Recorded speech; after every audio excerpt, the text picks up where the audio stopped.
That's why these kind of conversations are important, though. And maybe someone listening has some input. Maybe someone listening has an organization or something that can bring light to the situation. Whatever. That's the importance of it, to bring recognition to it, rather than, okay, newsflash, 700 and something people got killed this year in Chicago. Oh, that's sad. And that's it. Right. That's it. Until you see it again, 900. Oh my gosh! Someone should do something. Right. Someone should say something. And the whole world watch just like they watched us in slavery. Think about what I'm saying. Right. Watching. The whole world watch just like they watched us in slavery, bro. You think they didn't know that? Yes. They knew. And then after slavery, even the civil rights. But people sit and watch when these brothers got hit with sticks and stones and went to jail for just trying to say they won't have civil rights. She really should have said human rights, but civil rights. Exactly. The civil rights they were nothing but civil. The world sat by and watch. Yes. So that's what's happening now. We don't have the resources to go up there. Yeah, so sometimes, Sheldon, rightfully so, all we can do is say it's sad. What can we do besides try to talk to and have this format? But we ain't got the resources. Then we're dealing with our own stuff down here, too, as well. Yes. Well, it's in Chicago around us. Well, we got to go to Chicago, to Houston, Dallas, you know what I'm saying? Crockett, you know what I mean? Bryan. Yeah. Those down here dying. They just not dying like that because it's a bigger population. And that's so. But, what do we do? We do all what we can do, bro. Try to keep speaking the truth. We do what we can do. We try to tell brothers, sisters, hey, we got to deal with each other. We got to be around each other. Do we have to kill each other? Do we have to talk bad to each other? Do we have to hate on each other? Do we have to lie on each other? Do we have to do that? Do we? I mean, there's a different way, right? Because everybody ain't doing that. I'm not beating up on our culture. I'm not beating up on back. I'm saying that we got a lot of love, man. We got a lot of love as a people, and we gotta let that show, man. Versus that, because is that how we want the story to be told? Is that the way we want the narrative to be set? And so when you see these issues, when you see Black Lives Matter, no, the hell they don't. They came to y'all. Look at this. Right? And then and we say, well, y'all not paying attention to our calls. Y'all not paying attention to y'all call. And I'm not saying that, excusing that. Because crap is crap, bull is bull. Right? Unfair is unfair, regardless of what that is. Right? What I'm just simply saying is that if we around each other and we got to be in these situations and we say, okay, well, there's poverty, there's negativity, there's drugs, there's this. Okay, is that all? Is that the narrative that has to be set with every hood? That has to be, okay, like black, well, they known for being late. White people, they known for liking mayonnaise. You know what I mean? So it's like, so it's, what do you do? Do you still fit that? Because I know plenty of white people that like Chick-fil-A. Ain't all just black folk like chicken. They always at Chick-fil-A. A line full. Right. So what are we just those things though? And is that the narrative because it is there? I'm not a pie in the sky kind of dude or whatever, and not looking at reality. But I'm just simply saying that ain't nothing but hopelessness. This is what you get. So then why even try, right? So why even care? And as you say, those people that look at that, that's what they get. But can't some be done? I mean, you just see this happening and we just can't do nothing. Can't nobody just rush in there and say, let's just take all the guns right now. Okay, they may have to regroup and grab some more, but you giving some people a little life expectancy while they go regroup, right? Right. I'm just saying, man. I'm just saying. I know it's not as simple as that, and man, you brothers know that as well as I do. But I guess I speak passionately about it because I was saddened because a lot of them are young people, man. Right.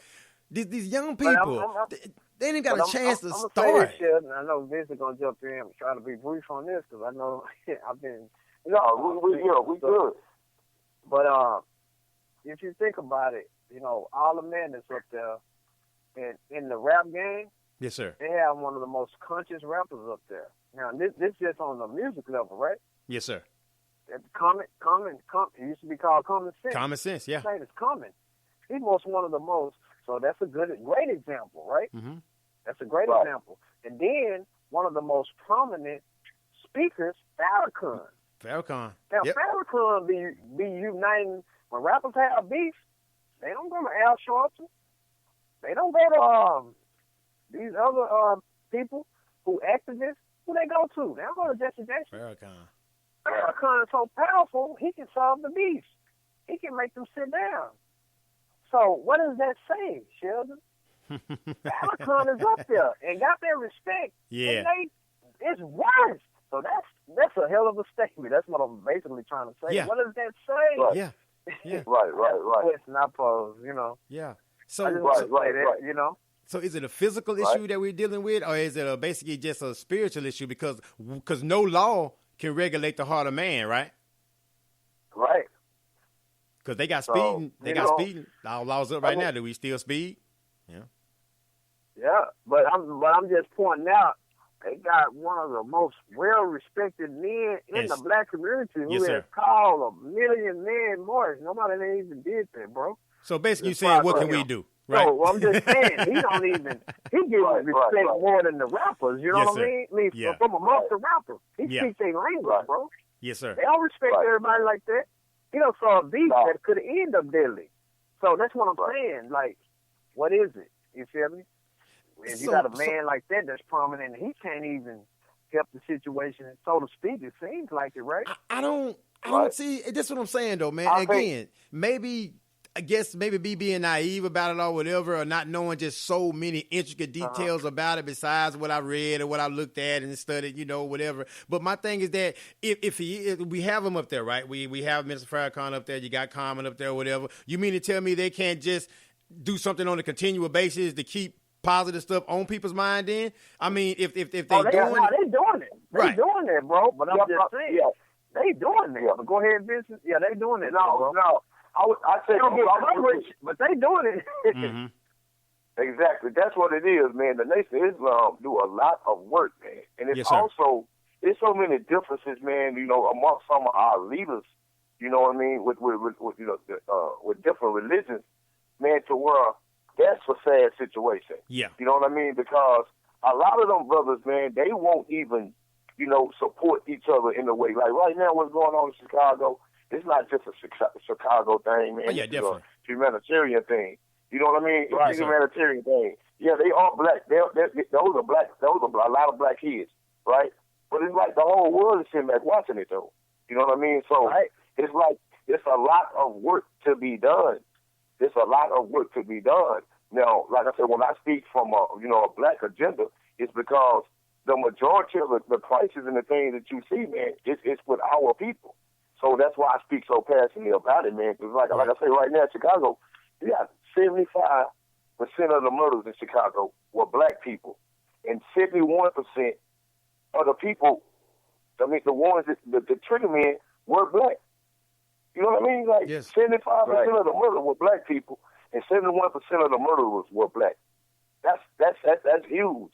That's huge. Man, too close to 100, right? That's saying something. Yes, sir. Yeah, too close.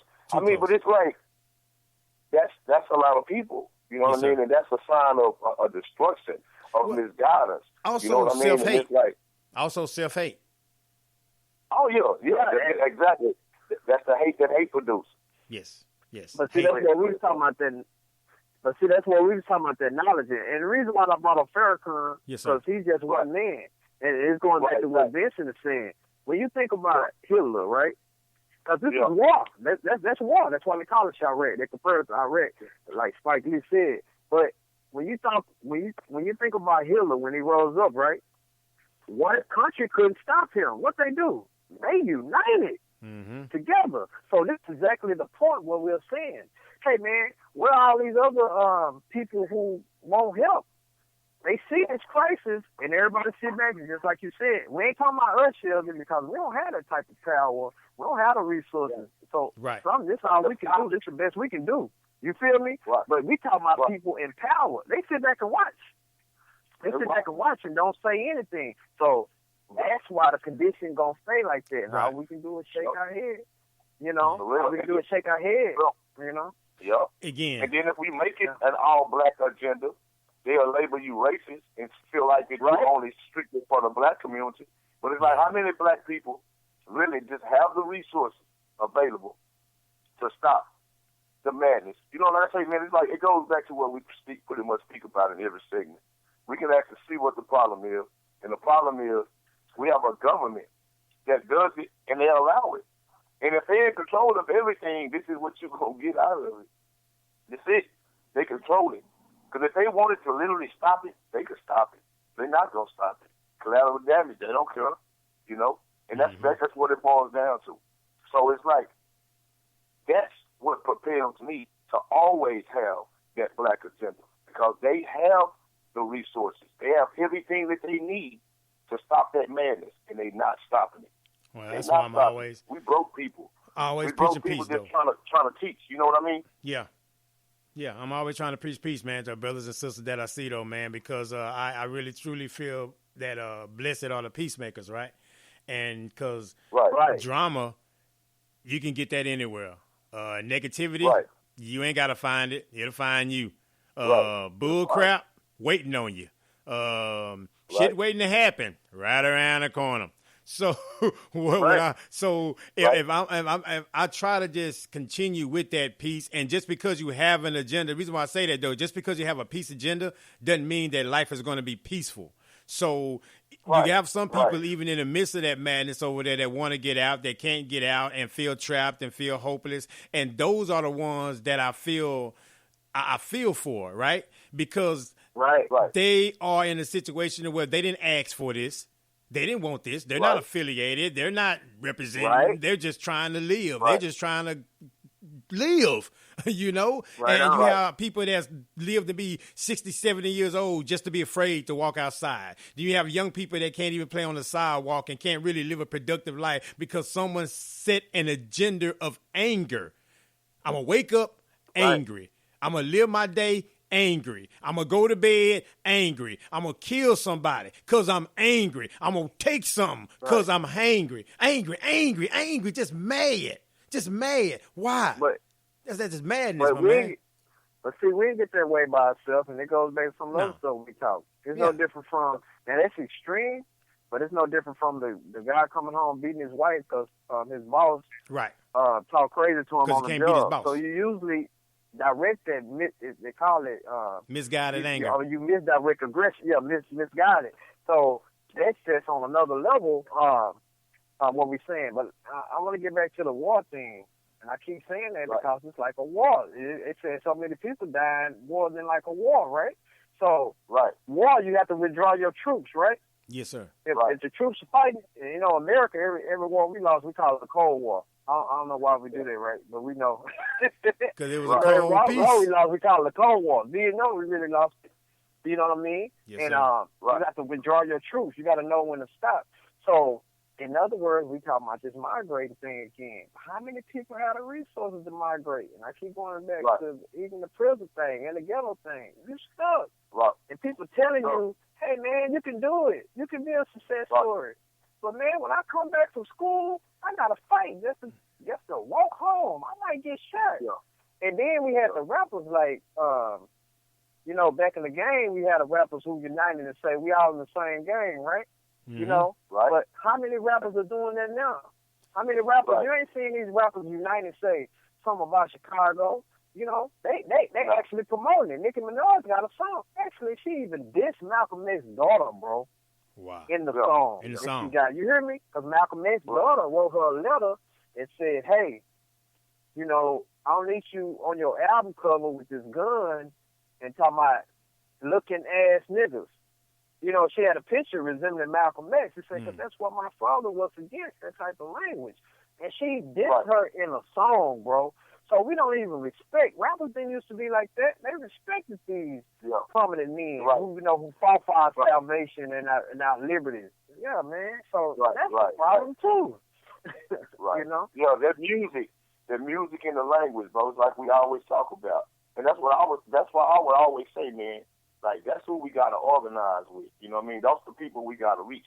We gotta reach those that actually have that voice to reach other people. Like with some of the rappers.